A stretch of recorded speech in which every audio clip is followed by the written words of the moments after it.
दोस्तों, 2.5 दिन बचे हैं आप इलेक्टिव पेपर के लिए और आपको ऐसा लग रहा होगा एक ओपन बुक एग्ज़ाम है तो 2.5 दिन में क्या ही करेंगे, ज़्यादा पढ़ने की ज़रूरत नहीं है तो थोड़ा चिल मार लेते हैं और आराम से ओपन बुक एग्ज़ाम क्लियर हो जाएगा। But here I want to give you a heads up that do not waste your time, because जैसे 2.5 दिन इलेक्टिव पेपर के लिए ज़्यादा होते हैं वैसे ही 1.5 दिन टीटी के पेपर के लिए या फिर आईटीटी के पेपर के लिए बहुत कम होते हैं। तो आपको ये 2.5 दिन में आपको ये डिसाइड करना पड़ेगा कि कितना टाइम आप इलेक्टिव पेपर को देना चाहते हो और बाकी जो टाइम है उसमें क्या आप टीटी या आईटीटी या दोनों क्या पढ़ना चाहते हो। तो जैसे मेरा 6th पेपर जो था वो इंटरनेशनल टैक्सेशन था and we had only 1.5 day off leave for international taxation, but फिर भी मैंने वो 1.5 दिन में मैंने अपने डीटी के पोर्शन का जो डीटी में जो इंटरनेशनल टैक्स पोर्शन होता है जो 30 मार्क का आता है वो मैंने पूरा पूरा कवर कर लिया था। और उसको मैंने इतना अच्छे से कवर कर लिया था कि मैंने मन बना लिया था उसको एग्ज़ाम के पहले मैं नहीं पढ़ूंगा, क्योंकि डीटी का सिलेबस बहुत ज़्यादा वास्ट है। तुम 1.5 दिन में डीटी का सिलेबस नहीं पढ़ पाओगे। तो मेरा टारगेट ये था कि अगर 30 मार्क्स का मैं पहले प्रिपरेशन कर लेता हूँ तो बचे हुए जो 70 मार्क्स हैं वो मैं शायद 1.5 दिन में ख़त्म कर लूँगा। वो भी अपने आप में बहुत ज़्यादा डिफिकल्ट था बट अचीवेबल था, unlike revising the 100 marks. So for those students जिनका अभी इंटरनेशनल टैक्सेशन है as an elective paper, you have to understand that you will have to prepare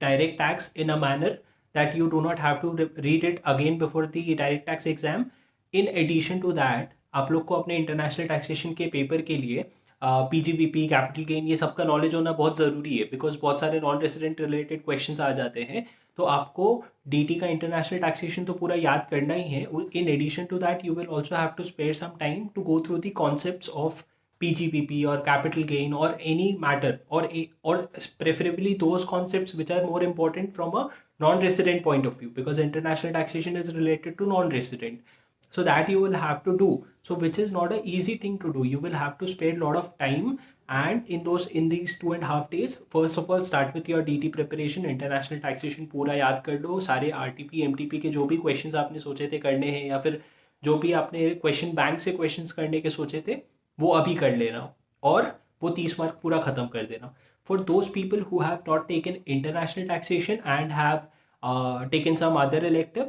please understand that you also do not need to give 100% of the 2.5 day in the elective paper, because मान लो अगर आपने economic law लिया है तो law में तो आपने काफ़ी पढ़ाई कर ली और इकोनॉमिक लॉ वैसे भी ओपन बुक है, आपको लॉ तो याद करके जाना है नहीं। तो in this time you can either take up DT और IDT depending upon what you are not very comfortable with. अगर आपका आईडीटी का प्रिपरेशन अच्छे से नहीं हुआ है तो आप अभी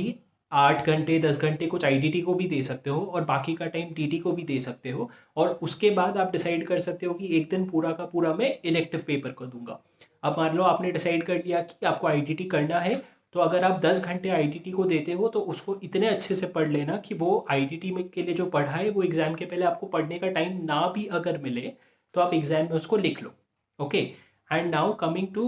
let's say you decided that only one day is what you are going to spend for the elective paper। मतलब मान लो कल इंटरनेशनल टैक्सेशन का पेपर है या इकोनॉमिक लॉ है या फिर जीएफआरएस है और आपने सोचा मैं एक दिन पूरा इलेक्टिव पेपर को दूंगा, तो आपको ये समझना पड़ेगा that although it is an open book exam, you cannot spend all the time during the exam to open the book, look at the answers and then write the answer, because 4 घंटे में आप वो 100 mark खत्म नहीं करोगे अगर पूरे 100 mark के लिए आप पेपर बुक पे डिपेंडेंट हो जाओगे। तो जब आप पढ़ोगे, try to memorise things so that exam में अगर आए तो आपको बुक खोल के दोबारा क्रॉस चेक ना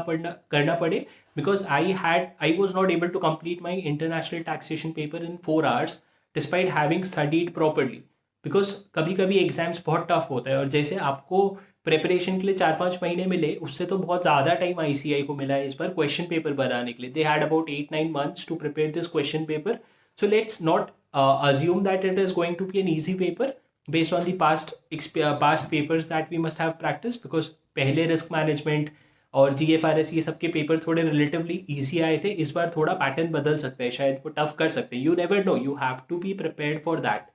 So please make sure that you do not, when you are reading, you are actually by hearting stuff so that you do not need to open the book during the exam until and unless it is a specific thing which needs to be by hearted। मतलब अगर कोई penalty है तो वो सब अपन book refer करके देख सकते हैं, लेकिन कॉन्सेप्चुअली आपको बुक खोलने की ज़रूरत नहीं पड़नी चाहिए। अब जो आप एक चीज़ ध्यान रखो, अब जो आप शाम का टाइम है अभी, ऐसा हो सकता है क्योंकि 2.5 दिन का गैप दिख रहा है तो आपको पढ़ाई करने का बिल्कुल भी मन ना करे। आप शायद बुक खोल करके आप डिस्ट्रैक्ट हो रहे हो, but do not waste your time. What I suggest is, YouTube में बहुत सारे अच्छे अच्छे फैकल्टीज़ के रिविजन लेक्चर्स हैं। To name a few, there is one faculty for D T called Arish Khan, one Bhanwar Borana. इन लोग के रिविजन लेक्चर्स बहुत ज़्यादा अच्छे होते हैं, और अगर आप वो बैठ करके 1.5x 2x की स्पीड पे वो रिविजन लेक्चर देख रहे हो तो it is as good as reading. So now if you're not feeling like reading, you're not feeling like opening the book, at least go and watch those videos and watch as many as you can, और कल फिर उस हिसाब से अपना plan करके पढ़ाई कर लेना। प्लीज अंडरस्टैंड, एक ही चीज़ करनी है, बस टाइम नहीं वेस्ट करना है, चाहे तुम अपना इलेक्टिव पेपर पढ़ो, चाहे तुम डीटी पढ़ो या आईडीटी पढ़ो। All right guys, all the best for your next exam.